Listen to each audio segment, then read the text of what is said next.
और एहि बेर आबऽ से हो मौका भेटल और विशेष समय नहि लेल एकटा छोट छीन लोकगीत अहाँ सबके सुनाबै छी छोट छोट भोजी।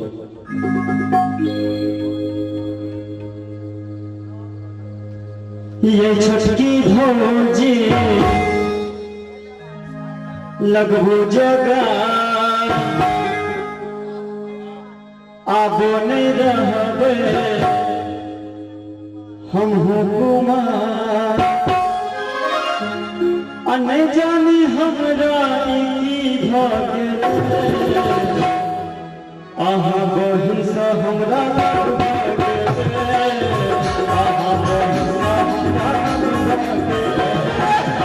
ये छोटकी भोजी लगबू जगह आबो नहीं रहबे हम हुकुमार नहीं जानी हमरा की भाग्य आहा बहिन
आशीर्वाद होना धोखले बात चाहिए आओ।